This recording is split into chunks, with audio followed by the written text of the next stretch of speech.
রোজ রোজ একই রকম mutton curry খেতে ভালো না লাগলে এইভাবে একবার বানিয়ে দেখতে পারেন। খুব কম সময় দুর্দান্ত স্বাদের মটন কারি। নমস্কার বন্ধুরা, ভাই বোনের হেসেল ঘরে সবাইকে স্বাগত। আমি আজ বানাবো পোড়া মশলা দিয়ে হাতে মাখা মটন কারির রেসিপি। ভিডিওটিকেও স্কিপ করবেন না, পুরো ভিডিওটি দেখার জন্য অনুরোধ রইল। প্রথমে টমেটো, পেঁয়াজ, আদা, রসুন সব কাঁচা মশলাগুলো একটা ছুরির মাথায় ফুটিয়ে নিয়ে সেগুলোকে মিডিয়াম আঁচে পুড়িয়ে নিয়েছি। তারপর পোড়া মশলাগুলো একটু পরিষ্কার করে সবগুলো 2 থেকে 3 টুকরো করে কেটে একটা ব্লেন্ডার জারে দিয়ে ভালোভাবে পেস্ট করে নিয়েছি। আপনারা চাইলে এখানে মশলাটা শিলেও বেটে নিতে পারেন। কাঁচা মশলাগুলোকে এইভাবে পুড়িয়ে রান্না করলে মাংসের মধ্যে একটা স্মোকি ফ্লেভার আসে এবং মাংসের স্বাদটাও বেশ অন্যরকম লাগে। এখানে আমি 700 গ্রাম মাটন নিয়েছি। মাটনের সাইজগুলো খুব বেশি বড় হলে হবে না, মিডিয়াম সাইজ রেখেছি। এবার মটনগুলোকে ভালোভাবে ধুয়ে পরিষ্কার করে নিয়েছি। সেই মটনটা আমি এবার একটা মিক্সিং বোলে দিয়ে দিলাম। এবার এই মটনের মধ্যে পেস্ট করা মশলাটা দিয়ে দিলাম আর দিয়েছি কিছু গুঁড়ো মশলা। 1 চামচ হলুদ গুঁড়ো, 1 চামচ ধনে গুঁড়ো, 1 চামচ জিরে গুঁড়ো, হাফ চামচ মরিচ গুঁড়ো, হাফ চামচ লবণ, 8 থেকে 10টা শুকনো লঙ্কা পেস্ট। সবশেষে একটা মাঝারি গন্ধরাজ লেবু 4 টুকরোর 1 টুকরো রস। সব উপকরণগুলো মাংসের সাথে ভালোভাবে মাখিয়ে ম্যারিনেট করে 30 মিনিট ঢাকা দিয়ে রেখে দিয়েছি। 30 মিনিট পর কড়াইতে 4 থেকে 6 টেবিল চামচ সর্ষের তেল দিয়েছি। তেলটা একটু গরম হলে 2টো শুকনো লঙ্কা, গোটা গরম মশলা ফোড়ন দিয়েছি।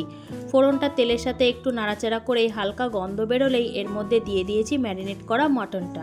এবার তেলের সাথে সবকিছু ভালোভাবে মিশিয়ে মটনটা নাড়তে থাকবো। এখানে আমি আর কোনো মশলা দেব না, কারণ ম্যারিনেট করার সময় মাংসে আমি সব রকম মশলা পরিমাণ মতন দিয়ে দিয়েছি। এবার সব মশলার সাথে মটনটা ভালোভাবে কষাতে থাকবো। যখন এই মশলা থেকে তেল সেপারেট হতে শুরু করেছে তখন আমি 2 চামচ গরম জল মাংসের মধ্যে দিয়ে ভালোভাবে মিশিয়ে নিয়েছি।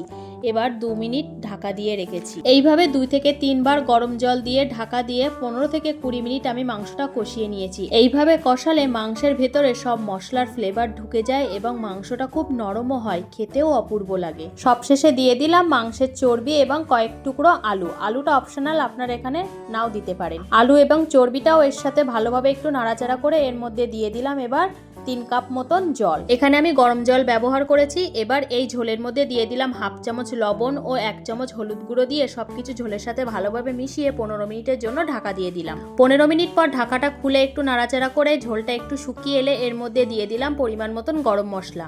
গরম মশলা গুঁড়ো দেওয়ার পর 2 থেকে 3 মিনিট আবার একটু ফুটিয়ে যখন উপর থেকে বেশ তেল ভাসতে শুরু করেছে তখনই রান্নাটা পুরোপুরি কমপ্লিট হয়ে গেছে। এবার আমি এই মাটনটা নামিয়ে নিলাম। রেডি হয়ে গেল আজকের রেসিপি পোড়া মশলা দিয়ে হাতে মাখা মটন কারি। খেতে কিন্তু দুর্দান্ত হয়েছিল। আজকের রেসিপিটা তাহলে এই পর্যন্ত। যে সকল নতুন বন্ধু আমার ইউটিউব চ্যানেল থেকে দেখছেন তারা অবশ্যই চ্যানেলটিকে সাবস্ক্রাইব করে দেবেন। যে সকল বন্ধুরা ফেসবুক থেকে দেখছেন তারা অবশ্যই ফেসবুক পেজটিকে ফলো করে দেবেন।